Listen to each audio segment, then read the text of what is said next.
on your resume, you always try to show the best version of yourself, right? But it's your own evaluation of that. If an AI constantly tells you like, hey, this is important, there will be some personal hallucination as well. Every company has a different approach. Sometimes I hear people telling me in my network, like, hey, I had a 2-page CV. They said like, hey, you need to provide much more detail so that I understand. And I try to focus on the whole employee experience, not only the hiring part, which needs to be great because it's sort of like your first interaction with the company.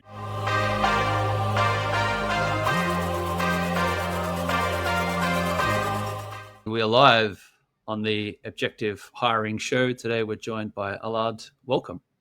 Thank you, Tim. It's great to have you with us. And where I'd love to start is just learn a little bit more about yourself. Who are we speaking today to? Who are we listening to? Sure. So I'm based in the beautiful country of the Netherlands, like just outside of Amsterdam, and this is I'm dialing in. So I've been in the space of data analytics for the last 15 to 20 years. For the most time, I've been part of eBay, having different analytics roles, different senior leadership, product analytics, experimentation. I did that for many years, and before that, I was in consultancy, where we helped brick and mortar stores go online with e-commerce solutions. So quite lengthy journey over all the different stages of data analytics over the last few years. Yeah. And as someone with that, let's say, slightly longer perspective, do you buy then into the LLM hype? Is this a real changing point, a transformational point, or is it a little bit of overhype? So I think it's super interesting to see what's happening. You see some parallels on things happening in the past. So where a new technology is assumed to be the big game changer, and then what people try to do is they try to fit in this technology into their existing processes, and where you see is that then there's a lot of disappointment around that. And I feel that's also happening with the AI at the moment. So people have their fixed processes and they see AI as a huge game changer, and then they chuck it into their existing processes, and it then doesn't really work.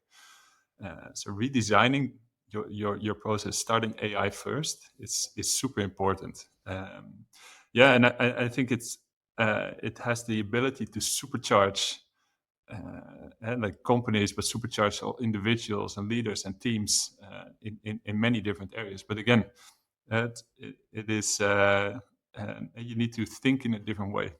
Yeah, I think that is a subtle and really important point, and I think it's so true in hiring. I feel like we're going to see this new wave of like AI native HR tech that's probably emerging right now that's going to become very popular, because I don't think the solution to hiring is, every single thing we were doing manually, do it the same way but with AI.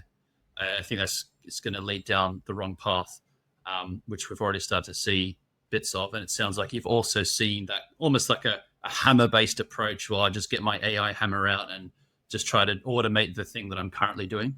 Yeah, I think so.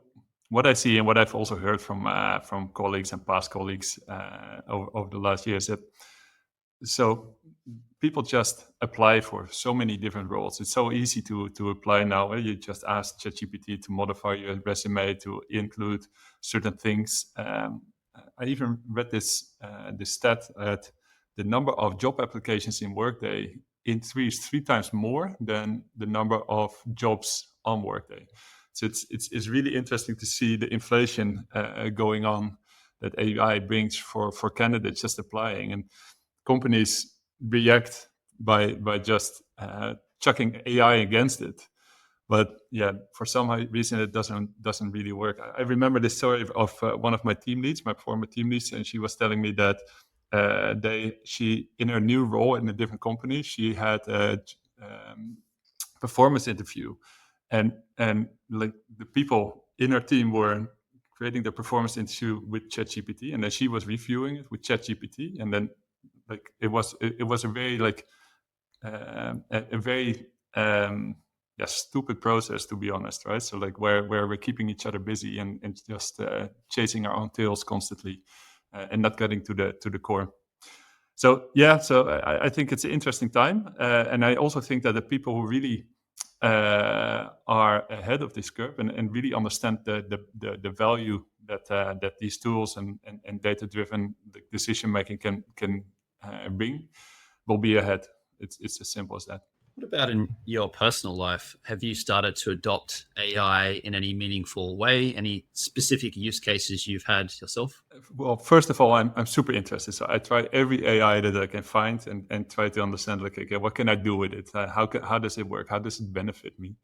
Um, well, I've seen that using AI is a sort of your coach on the side, where you can ask questions to, like, hey, what's this? I created this content, or I made this decision. Like, was this like a smart thing to do or not? Or like, how can this be perceived?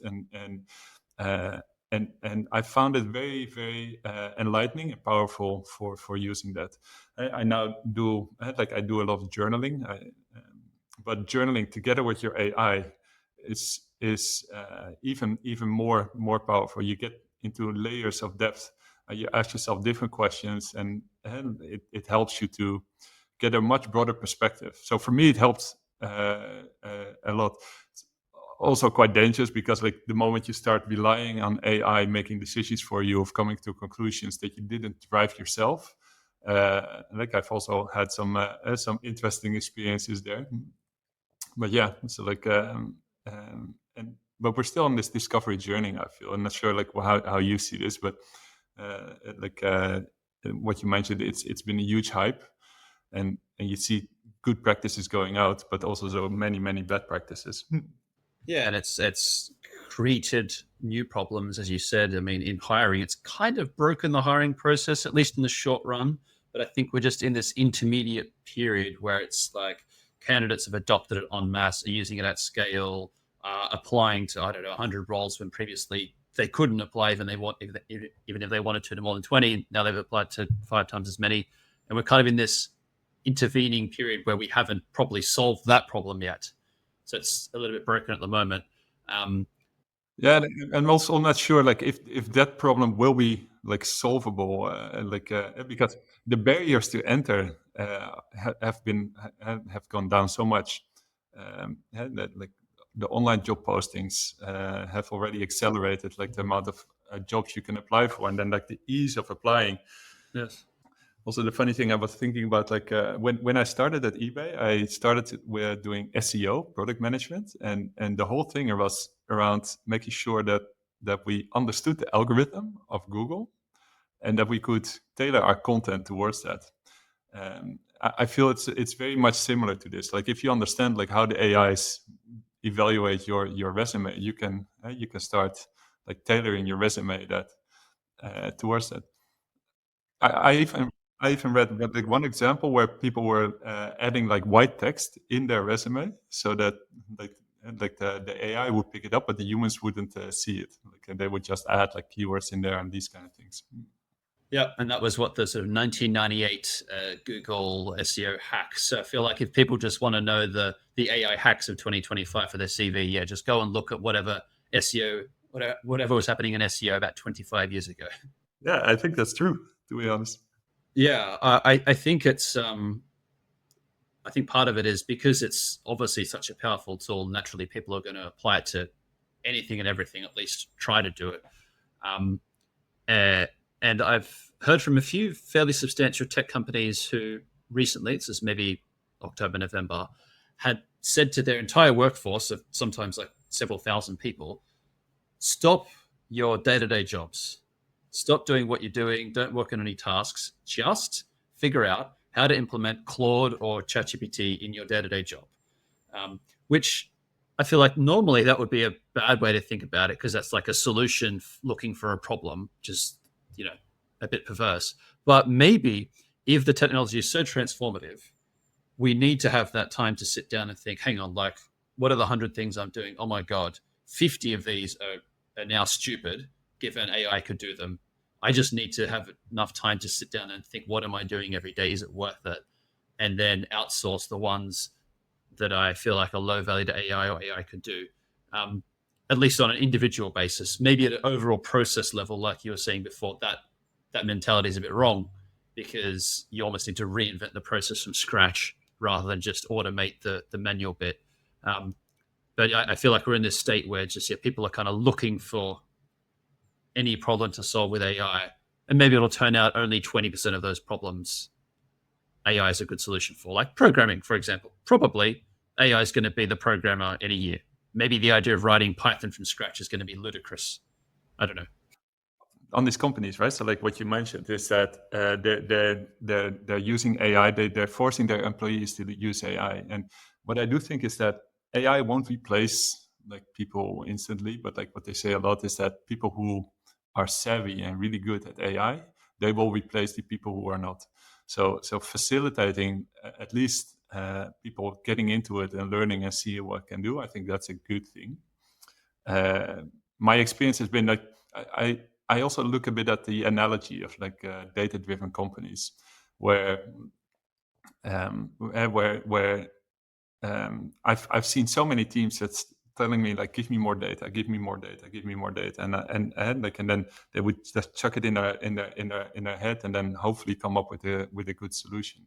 But the teams who knew upfront, like, hey, this is really what kind of data I need, what I'm going to do with it, and really think through this whole process, those were the successful teams.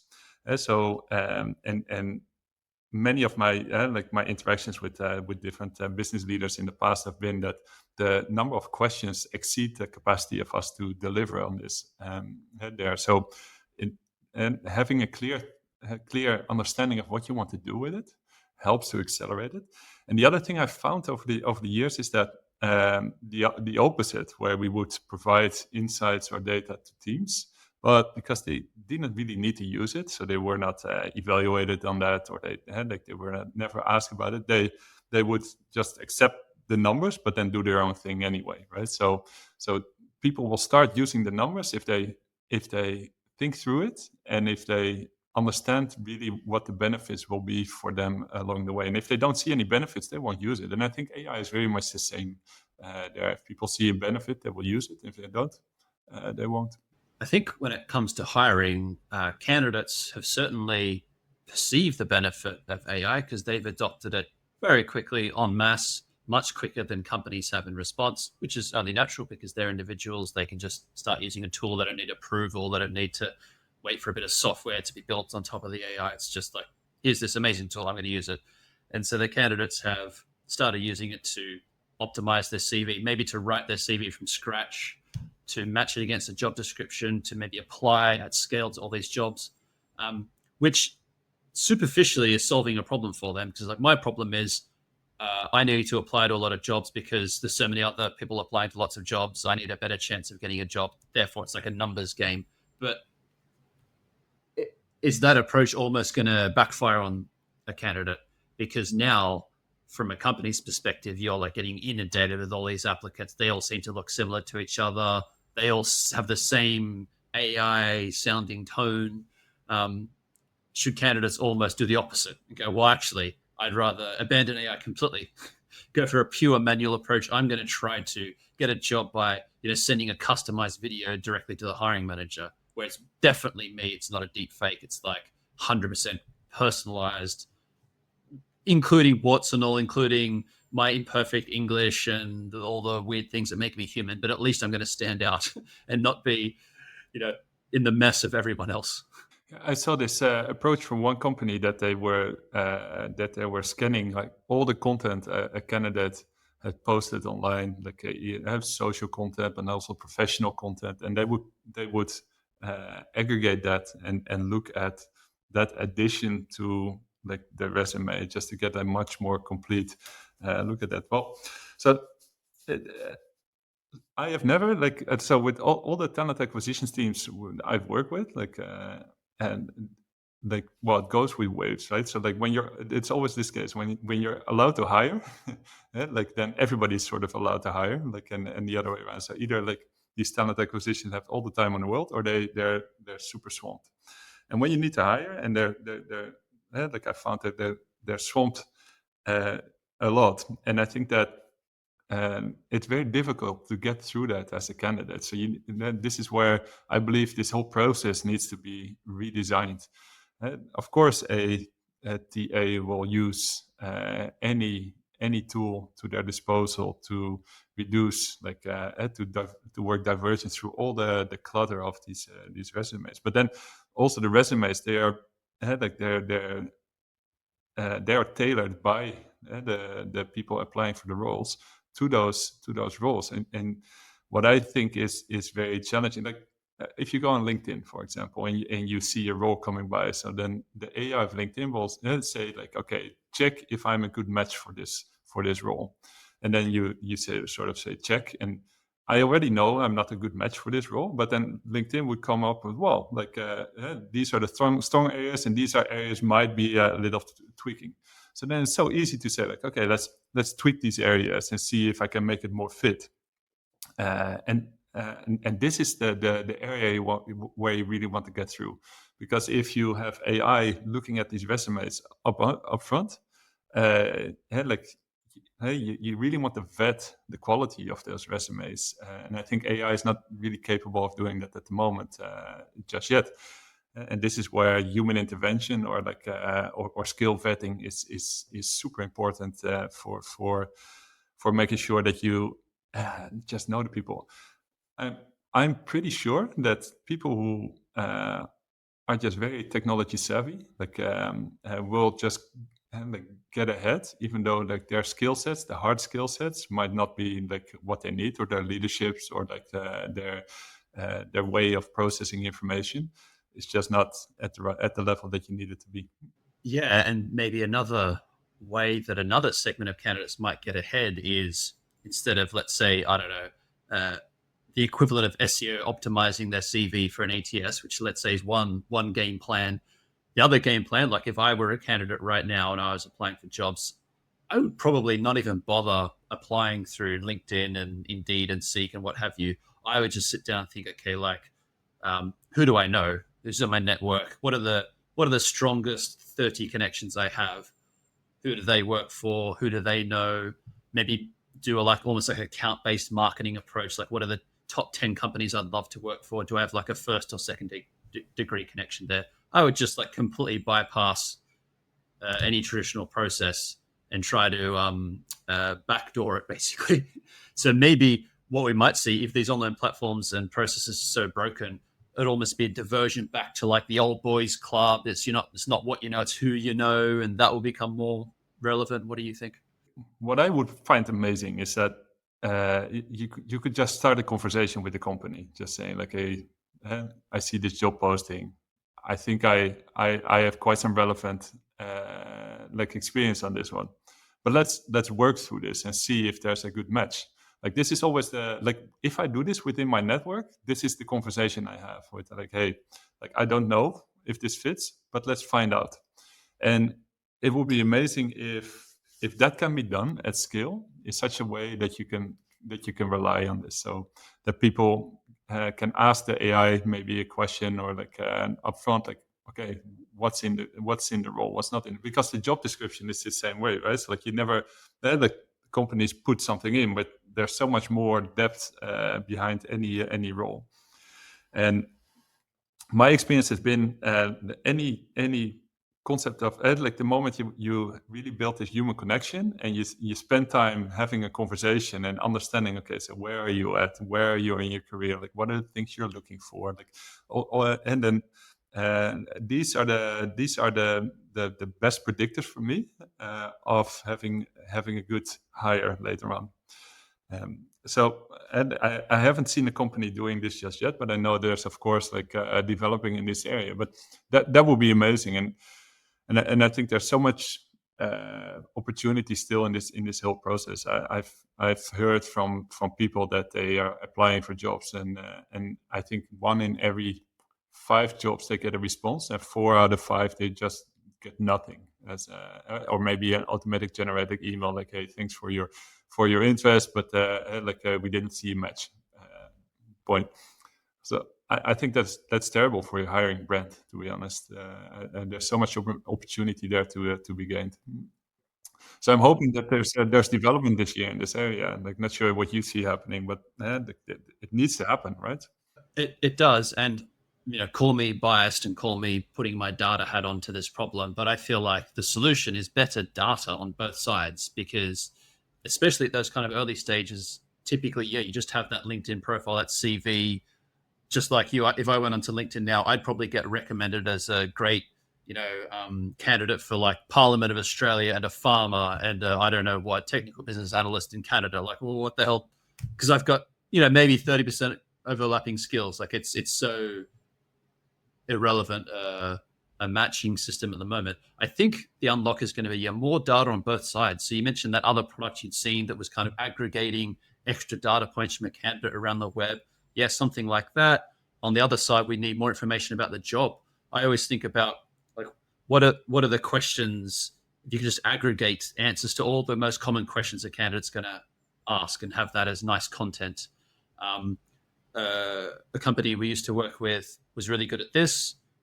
They were very proactive in how much information they gave out to candidates. Instead of just a job description, they would have like, here's a day in the life of the role. Here's exactly who your teammates are going to be. Here's the LinkedIn profiles. Here's the metrics of our team. Here's the product we're working on and why. Here's the share option plan. Here's how much they're worth. Like, they put in a lot of effort to compile this content, but then crucially, they shared it at the application stage so that candidates already had it. Now, I would have thought building that data and collecting that information is the hard bit. But once you've got it, then if you had that kind of AI in between that's answering all the questions on the basis of that, that could help a lot. And it's just about having more data points about the candidate. Like, is it almost that data you'd normally get in the interview, maybe, like all those questions you'd ask? Most companies are going to ask similar questions. Could there be like an intermediate product that's presenting and matching those candidates? Let me ask you a question on this, because this is one thing I'm a bit curious on. Like, at one end, you want to be as transparent on the process as possible, right? So because you want people to have a good experience, and the better they know what to expect, the better experience they have from the hiring journey. But then the easier it is to manipulate or hack. Like, you can, so you can ask like, you can ask an AI just to prompt like all kinds of nice answers for you if you're upfront. So like, how do you see that? Because like you want to get to know the real person and not the scripted answers. That is a great question. And yeah, that is such a fundamental challenge in an interview is, are you getting the real person or are you getting some facade?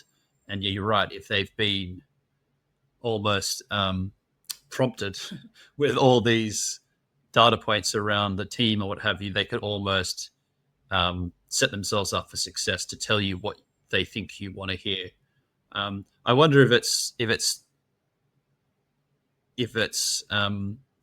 like if I think back to some people I've interviewed recently, their interview style,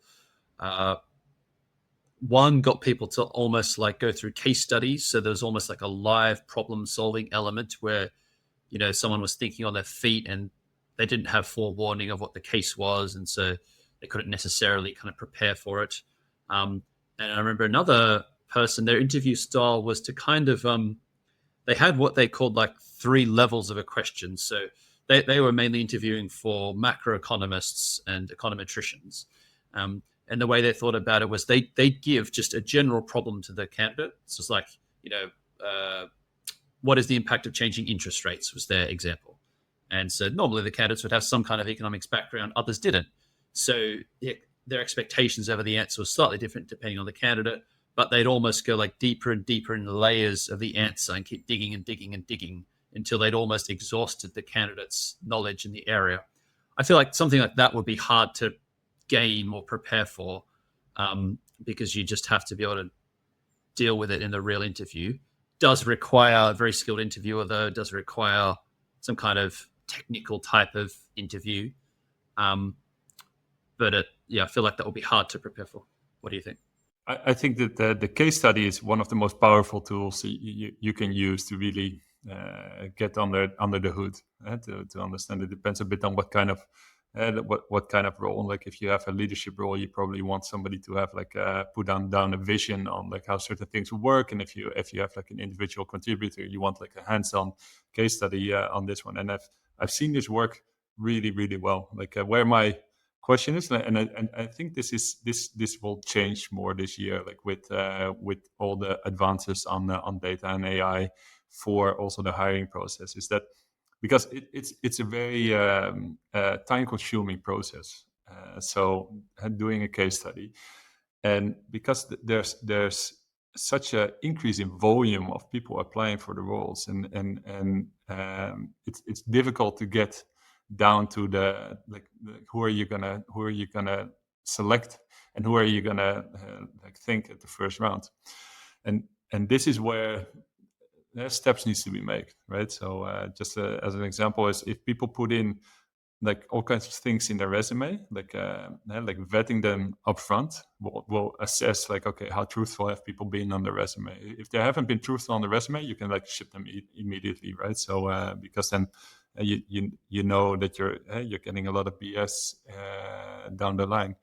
But and I think here more needs to happen, because if you need to do this manually, it's not going to fly. And if you rely solely on AI to make this distinction, you also miss out. So something needs to give there. Have you gotten the sense that the CVs that you're receiving now are less representative of the truth of who the candidate is than what they were a few years ago? Um, well, like I don't have data on that, but uh, what I see, and also like fiddling around with all these AIs, is that it's super easy to identify gaps and to step out of your own. So if I write a piece of content, if I do a presentation, or if I need to do something for like a certain audience, uh, and like the authentic part you write yourself, but then you do check like, hey, okay, this is the audience, this is the content that I'm giving. Like, what will they perceive? What will they remember? What will they not remember? And that coaching will help you to make the content better. But it can also coach you maybe to put in content in such a way, or and just making it much more thick on the things that are not your strengths, just to fit the audience. And this is where I think there's a potential danger, that people either do this like consciously or unconsciously, but it will happen that there's just a mismatch on what you read on the resume and what people can actually do. I wonder if part of the maturity of our use of a tool like AI is the language we use, because when an AI lies, we say it hallucinates, which is a very Orwellian euphemism that I feel like is not really helping us, because the way it probably should be viewed is if I'm a candidate and I've used AI to augment my CV and what's on there is no longer a fact, I have lied as me. It's not another tool doing it, or if it is, it's lied. Like I feel like there's going to be some level of acceptance over what we're doing, and we can't just outsource the morality of our bullshit to an AI. Yeah, you should. Yeah, exactly. Like, but then like it's the same with like this analogy that I put on the data driven process, right? So like if you say, hey, I'm going to be data driven, and then you make decisions based on data, but you don't afterwards check if you were right on like making those decisions, like you will never learn. So it might pan out well, it might not pan out well, but uh, if you are looking at certain metrics, and you see them going up, and your plan was then to stay stable, right? You need to look at your plan again, like, okay, did I do the right things here? And I think with the speed the companies are working where that I'm familiar with, right? So that this time of reflection is not taken into account as much as it should. And the same goes for candidates. They're like, hey, what I put in, did it, like, does it really stand out to what I am? Yes. So you're always accountable, but will you be held accountable for the results of that? That's sort of a question that I think it should. And I think it will make the process much better. But then, are you taking the time for it? And and do you have like the right tools to do so? And then, yeah, we're probably going to get into some kind of gray area where it's like, well, if I say because ChatGPT would have a tendency to inflate things and put them in almost like glossy, flowery language. I pioneered the blah, blah, blah, and I led this function where, you're an intern and you worked there for 4 weeks. Yeah. So there's a spectrum of lying, I guess, from complete lie to exaggeration. Yeah, like um, and I genuinely believe that there's like so on your resume you always try to show the best version of yourself, right? So but it's your own evaluation of that.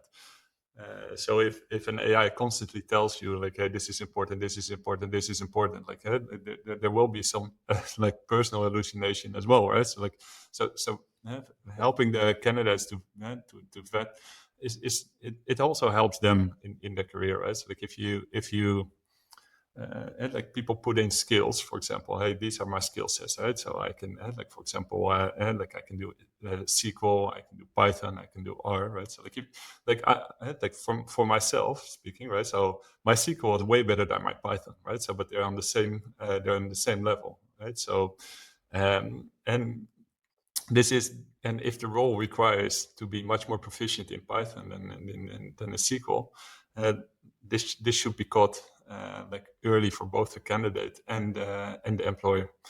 Else, like you will run into problems later on. I've seen this happen. I wonder if one short run change might be just the length of the CV, because it's often said, maybe it depends a bit on the geography, but it's often said, like 2 pages max. Like, don't try to make it too long. Even if you've got 20 years experience, keep it nice and short. Some other markets may be a little bit different, but that's what I'd hear here. But if an AI is going to be screening the CV soon, if it isn't already, then it's not really any limitation on the length. You may as well be a bit more verbose and explain your experience in more detail and get into some depth of what you've actually done, rather than having to hit an audience of a human who's got 6 seconds to review it. I wonder if that's what we'll see. I think that's a great point that you're making. Yeah, so if I would now put up a CV and I would focus on two pages max, but I have almost 20 years of experience in there. Like how do you fit? And every pieces of this experience I still use today. So yes, the more relevant, like the more recent is more relevant, but still like everything is relevant on those sort of. And it's also your journey that sort of defines like why you're a good fit for this role in my view. And this is why I like the conversational part a lot. But yeah, so like having a lengthy CV if you're just getting AI to summarize it anyway. But yeah, then the question is like either you do the summary or like the company receiving the CV does the summary. So it's also like yeah. But yeah, then the company at least can decide, like, okay, which ingredients do I think are the most important for this candidate and in this role to be successful, and then like get a much more broader view.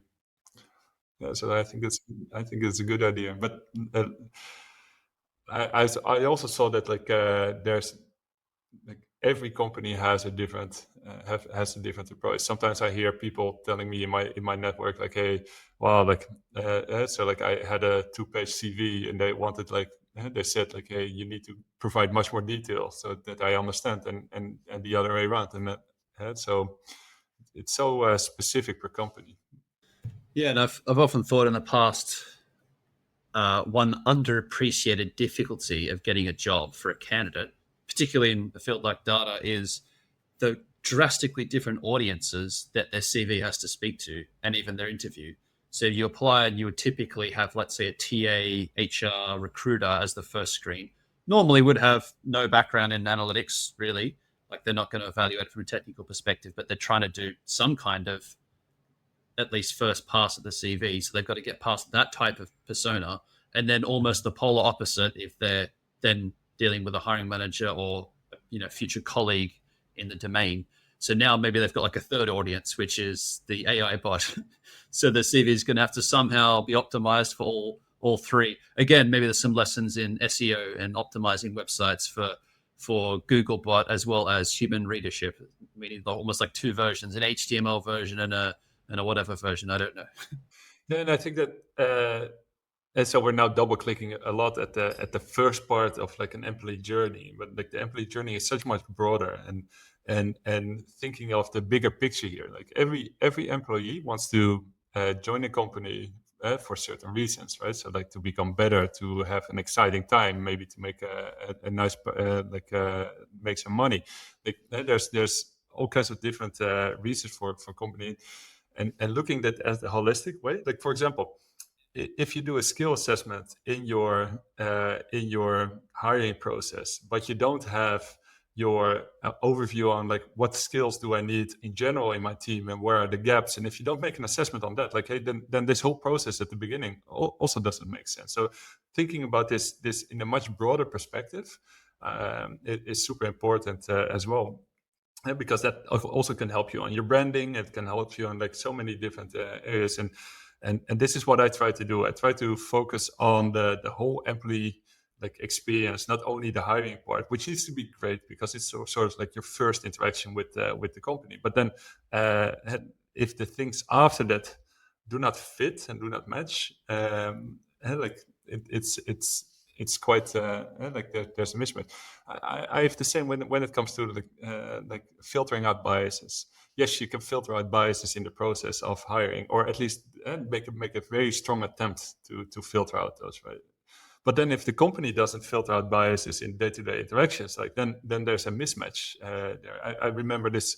I had this. I have many examples in this area. For example, I had a rockstar team in China, and they were like super smart people, or they are super smart people.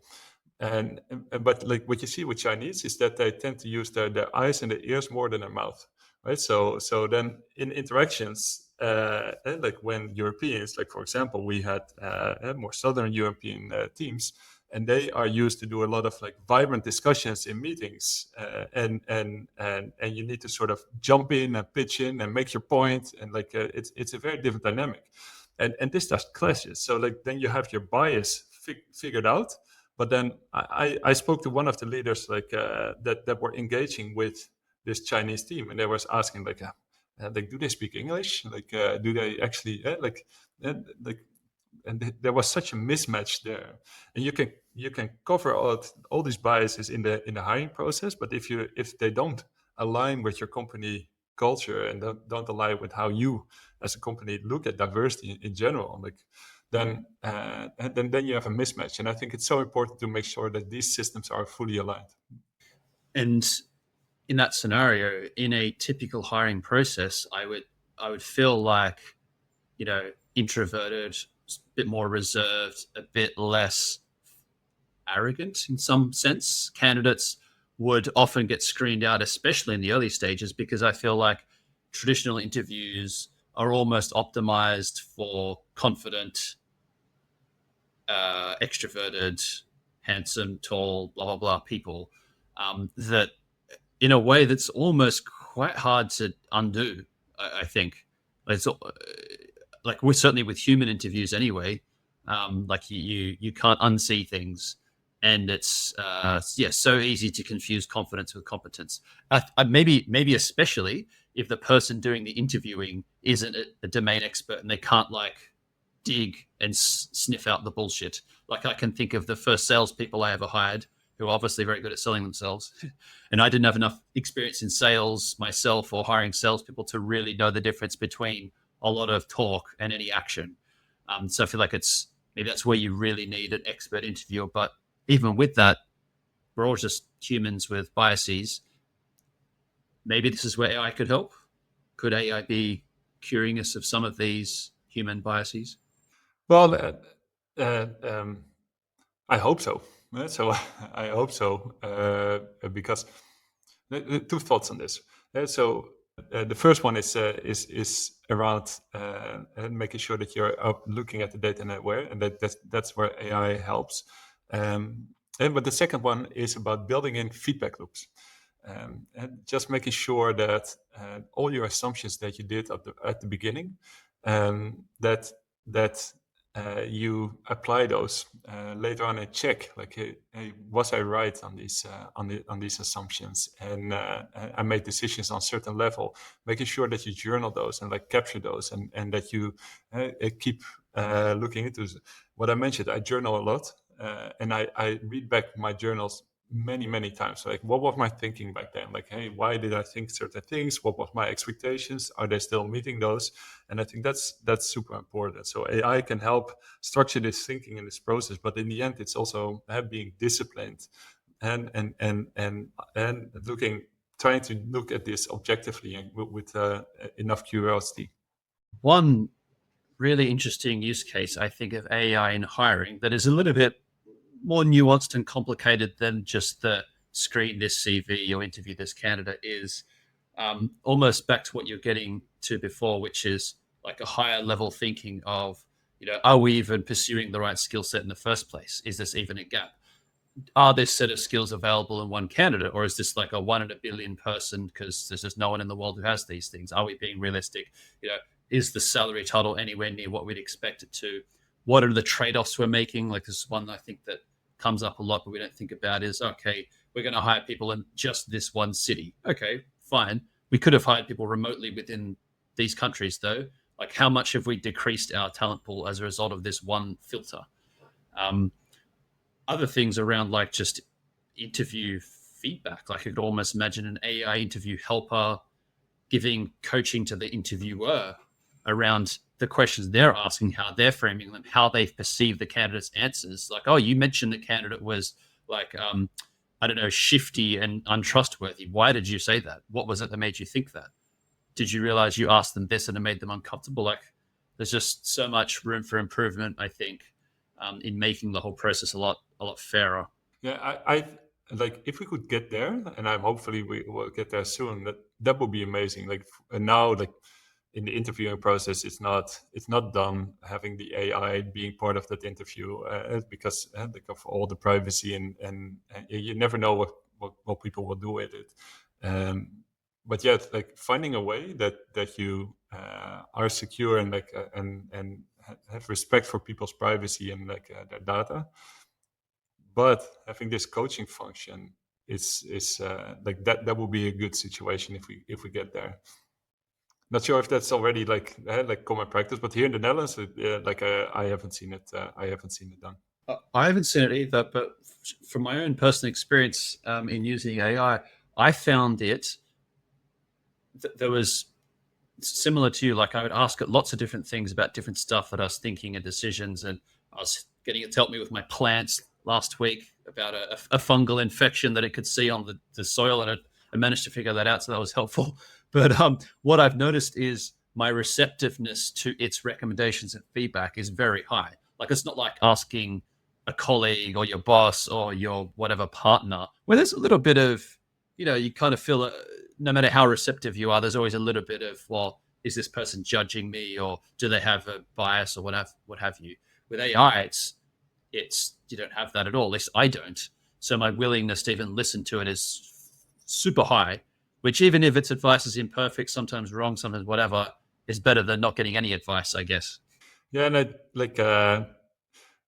I recently so like these things that looking at asking like things around the house, like how should I do it, like what I've been using ChatGPT on this a lot, and then recently I switched to Gemini just to like get a bit of different flavor, and I noticed that I started getting annoyed. Right, so like, okay, so like these are not, like, I need to ask the questions in a different way, and like this is also something to be really conscious of, that you got acquainted to like one tool, and that you get locked in, but then zooming out and making sure that you stay tool agnostic, and that you keep using your own like mind. I think it's a danger that we need to watch out for. Like if we start over relying on one AI, like then like you miss out a lot. Yeah, particularly, I don't know about you, but I feel like ChatGPT is very friendly and nice to you. Like, it's not going to, unless you really ask it, it's not going to give you really direct feedback. It's not going to give you Dutch style feedback, is one way to put it. Yeah, and like, and for some people, if it's like, I remember that like we were talking about like introverts, extroverts just now. Like so, and like for the introverted people, working remotely is amazing, right? So they are in a meeting, and they can switch off outside of a meeting, which fits them really well. So this specific way of working fits certain people much better than the other people. Like for example, I'm somebody who loves to be in a room full of people. I love to be interacting. I can sense the room way better. So for me, it's a disadvantage. And the same goes with like all these different tools. Are there. Some will work really well for you, and and the others might not. Um, and we'll see how this evolves. But it's good to be conscious of that as well. What would be like the main difference for you between using Gemini and ChatGPT? Like, is there anything that stands out? No, so like it's like there's limitations on any of these AIs, and I know the limitations of ChatGPT, and I wasn't aware of like all the limitations of Gemini, yes, which are different, right? So like in general, of course, I understand the limitation, but like the operational nuance. So then, for example, Gemini, I was asking Gemini to put something in my calendar, and then like it puts in my calendar, and then I was asking, okay, so can you tell me like the 10 things I need to focus on for next week. And then it started like, hey, but I cannot read all your calendars. And like so I started to get annoyed. And if I would make a screenshot and put it in ChatGPT, I would get the answers, right? So like it's just getting to know a bit the tools and like how to work around this. That just gives you like a better way. But uh, because it supercharges you as like on certain things, it helps me to become a better cook at home, for example. Like hey, I have all these ingredients, like what can I make of this, and like or like this like my dish was overcooked or like undercooked, and like what are the things I could look at. So like these are the things that you get used to the answers of like your questions you can ask and answers you can get. But then if you switch tools and you don't get it, and like you would go back, revert to the old tooling. But maybe like so this learning curve, you constantly need to go through. And I think the people who are able to do this over and over and over again in the changing environment with which is currently happening will be ahead. I would say. Yeah, 100%. And if I were to summarize all the conversations I've had on this podcast, that would be probably the singular theme would be like willingness to learn, adaptability, ability to learn new things quickly. That is what pretty much everyone in the world is agreeing. Yeah, that is, of course, has always been important. Maybe it's more important now than ever, given how quickly AI is developing. Um, Allard, if you could ask our next guest on this show one question, what question would that be?